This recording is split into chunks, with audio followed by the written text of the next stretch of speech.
Today, we are talking about how working moms manage and giving you some tips and strategies to help you get more of your responsibilities accomplished.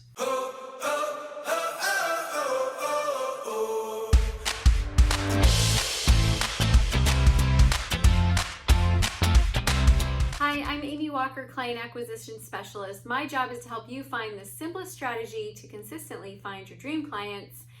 And I also happen to be a mom of 5 boys, and with back to school and a lot of us around the world realizing that we're going to be doing both homeschooling and business and being, normal parent and all of that, it's kind of feeling like a lot, and it's leaving a lot of moms wondering, how am I going to manage? So today we're going to share with you some specific tips and strategies that you can use to be able to feel like you get your head above water, not be quite so overwhelmed with all the responsibilities that you have to do. If you're new to the channel, I would love for you to subscribe, hit the bell notification also so you can get notified every time we release new content. So I mentioned that I am a mom to 5 boys. They range in age from 7 to 18, and we have quite the range of things that are going on in our world. There's lot on our plates. So my husband is bishop of our congregation and is quite busy there serving in our church community. We have one son who has graduated and is working full-time. We have 2 that are in high school. We have 2 that are in elementary school, and we run a business and it's busy. And I'm also trying to publish and write some books this year, and so it's busy. And there are a lot of different things that we have going on together. And I've been getting more and more questions recently from overwhelmed moms who have that look in their eyes of like, oh my gosh, give me something useful because I gotta get my head above water. So that is really what this video is dedicated to. And I wanna share with you some specific things that you can change. Some of them are mindset, some of them are strategy, but specific things that you can change to help things run more smoothly and be less overwhelming in your life. Does that sound good? If so, let's jump right into it. Number 1 tip that I have is get some help. There are only so many jobs that you can manage.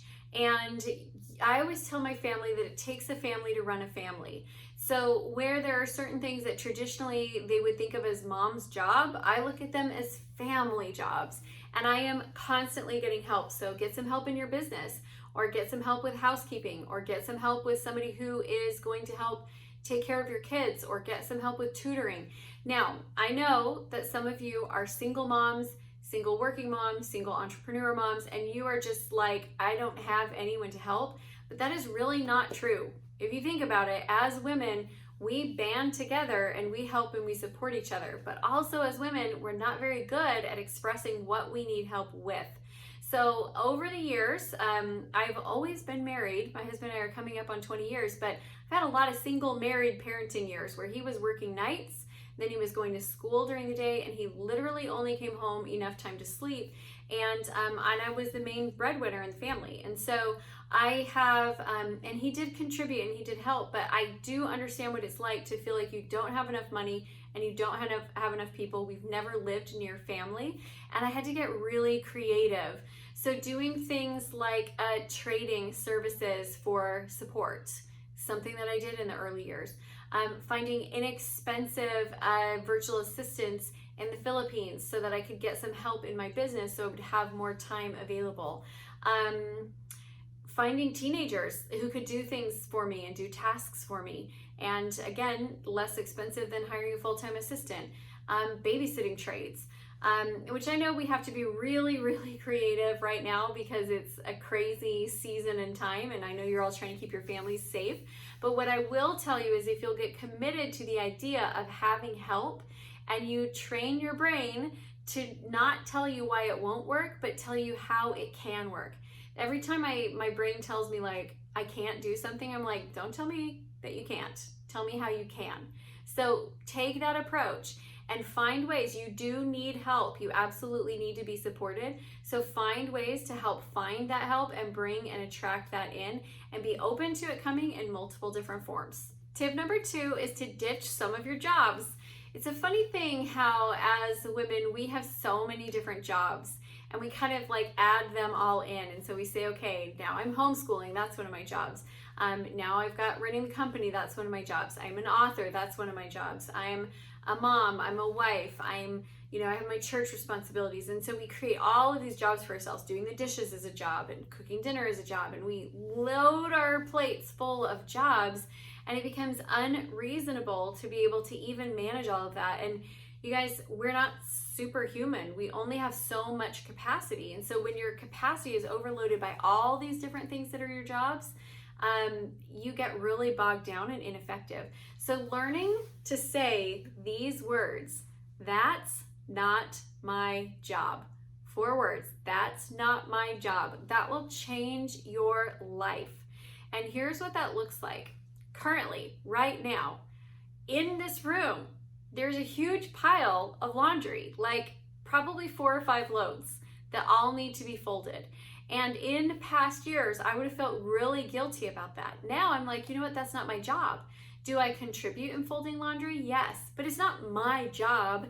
There are 7 people that live in this house. There are 7 people who could fold laundry. Everybody's capable. It's not my job. So it's not my failing if we're behind. It's something that just as a family, at some point, we're gonna have to sit down and have a laundry party and start folding.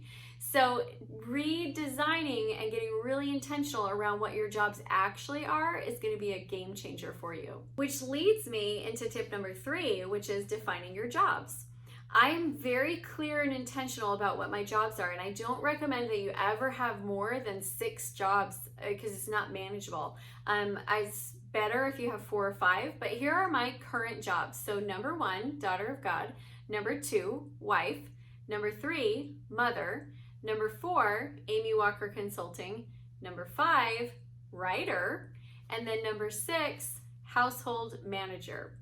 So I chose household manager instead of housekeeper because if I'm the housekeeper, then it's my job to do all of it. If I'm the household manager, it's just my job to make sure that things get done, but I can distribute those roles. So when I am defining my jobs, I look at what the jobs are, but then I also go through and I write job descriptions for each one. So here's some of the things that I include in my job description. I include what is the job title, and I'm intentional with that. I include what's the job description, what are the roles and responsibilities, and I write job descriptions that I can actually succeed at. So for example, I am not the kind of mom who's great at like making everything look beautiful and having all of these really great little details. I'm not a home decorator. I'm not like an amazing chef. So my homemaking skills are a little lacking in a lot of areas. But you know what I'm great at? I'm great at creating fun experiences with my kids. I'm great at having meaningful conversations. I'm great at being intuitive and understanding what they're going through and how they're feeling. I'm great at teaching them to look outside the box and understand what their strengths are and know how to lead with those strengths. So I wrote a job description that I can win at because far too many of us are going through our lives and we're trying to run our lives and our businesses, and we've got these unrealistic expectations. It's like you wrote a job description for somebody else, but not for you. There's a reason why you have the roles and responsibilities that you have, and write job descriptions that you can win at. It feels so good. Number 4, strive for planet great, not planet perfect. So perfectionism kills a lot of joy. It really does. It robs you of peace. It robs you of any feelings of success because it's never perfect. And in my mind, great and perfect used to be really close together. And so as I was striving for greatness, I always felt like it had to be perfect or it wasn't great. Now what I do is I think of them as 2 totally different planets in 2 totally different solar systems. I am not even looking or navigating towards planet perfect. It is just a planet that exists in some other universe that I will never visit. But I am constantly having my eye on planet greatness. So I do strive for greatness. But greatness is never perfect.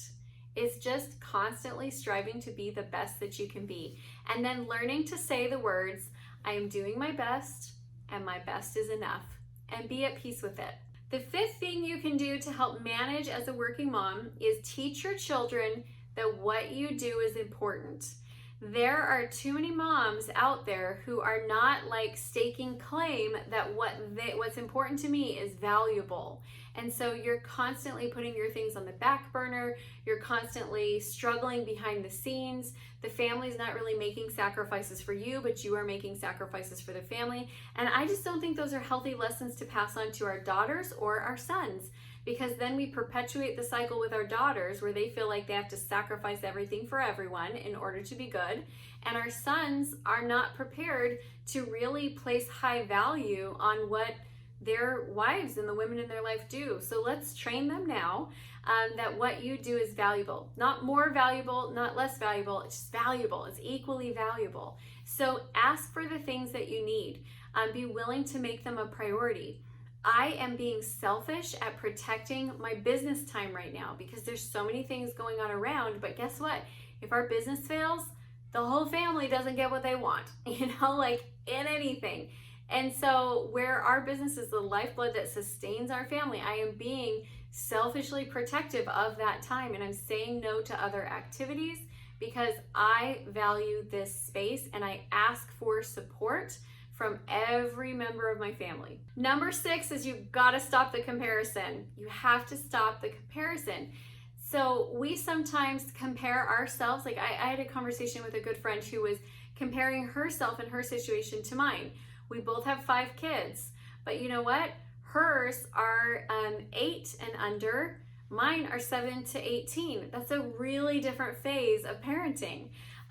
She was comparing, to other people that are in her same industry, and gosh, it's like they have housekeepers full time, and they have full time nannies. They have all this support, and you're just comparing different situations. Or we compare ourselves to moms who are not working moms, and we look at all the things that they do, and we think, gosh, they're just such a better parent. They're just a different parent. There's no such thing as like comparison and they're better than we are. It's just different. We have different situations, different strengths, different weaknesses.